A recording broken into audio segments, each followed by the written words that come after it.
We have some breaking news to pass on. Nampa police say they have blocked off roads near 2nd Street South. It is just hours before the state is going to carry out the execution. Las Vegas, as you can imagine, has a lot of distractions. There has been an undercover investigation into several massage parlors in the area. But as Jennifer McGraw reports, residents are not giving up hope just yet. I'll tell you how much fun I'm having. I have my own capes. Who is doing snow angels? Oh, she's more a snow like princess. Grass angels. The Steelheads' all-time leader in goals, assists, points, and games played will not play another game for the Steelheads. Hey, remember, we always want to hear from you. We are live tweeting. We're all over Facebook. Right. Send us your pictures. Service dogs can now do all sorts of things, and because trainers can tailor the skills of the dog to the needs of the owner, they can come in every size, shape, and breed.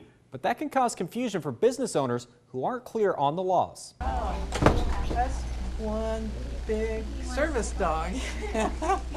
Service dogs are popping up everywhere, and for just about everything that can help anyone with a special need. It used to be years ago, when I first started in dog training 20+ years ago, service dogs were primarily guide dogs for the blind or dogs for the deaf. But now service dogs have a lot of different umbrellas. They wear a lot of different hats. Fetch. With dogs now trained for everything from fetching needed items to emotional support for those with PTSD, it's hard for people to tell the difference between a pet and a working service dog. Because a dog owner does not need to disclose their disability for privacy reasons, no collar or vest is required to differentiate one dog from another. We took Barney into 7 businesses and found most employees more curious than combative. Can I help with the line?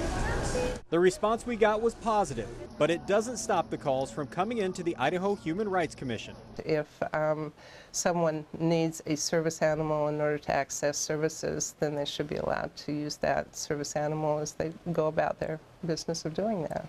That's a beautiful dog. Probably is one of the more common questions that we get. The law is simple and clear.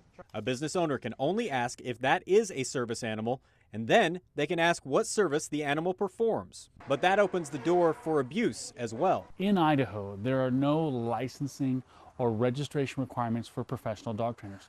So unfortunately, a lot of people are going to get their dog trained with trainers that have no formal education. Unfortunately, you can buy vests that say service dog. Sit. But if we don't institute some sort of standard for service dogs, and any Joe Schmo goes and buys a vest and shows up, it could be bad for the service dog industry. Meaning it is up to the trainers and the owners to be honest with the businesses.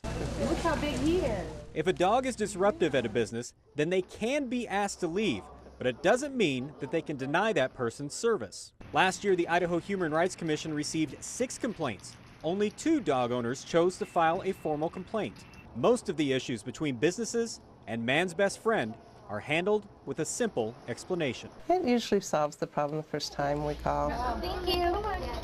Pam Park says that on occasion complaints can go all the way to litigation, but those cases are very rare. For more information, including photos of all the 4-legged friends that we met while doing this story, visit our website, KBOI2.com. In the studio, I'm Jay Bates, KBOI2 News, watching out for you. It's Friday. Sean the Move Guy is joining us once again as we look at what's going on in theaters. You know what I love about Hollywood? What? When they just recycle the videos that I love from the 80s. They remake them and turn them into, you know? Because, you know, I loved Quicksilver with Kevin Bacon, and here it is again. It's right. Well, you were saying that all 3 of this weekend's movies are sort of similar things that we've seen before.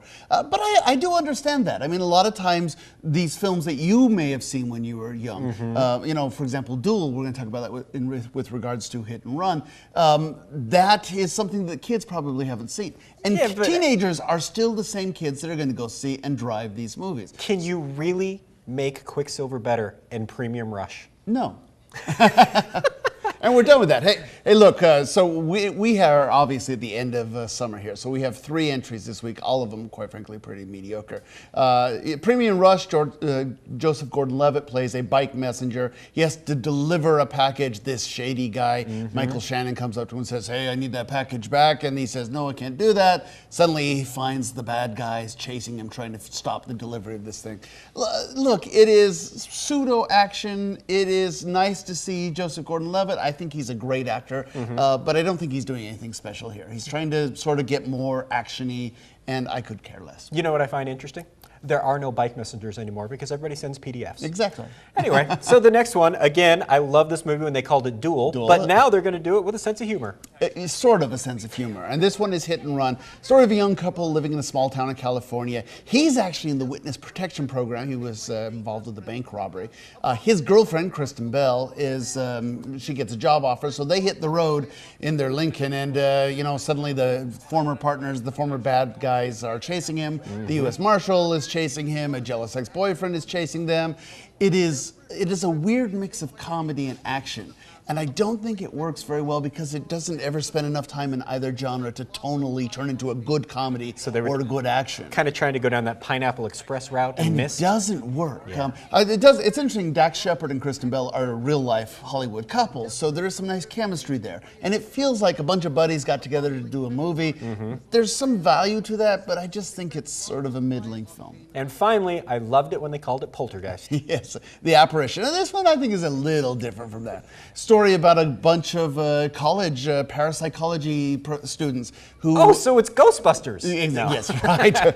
They call forth this entity, and then now, years later, we find this young couple being haunted by some apparition that wants to be living. I have not seen this one. They're not screening this. Oh, that's a good sign. Hard to believe. It is, you know, it's one of those films that it's just scary spooks and PG-13 rated horror. All right, remember, you can read Sean the Movie Guy in the Idaho Press Tribune every week, and he joins us every Friday. Thanks again, Sean. Sure. We've got much more 2 News AM Extra on the way, coming up after this.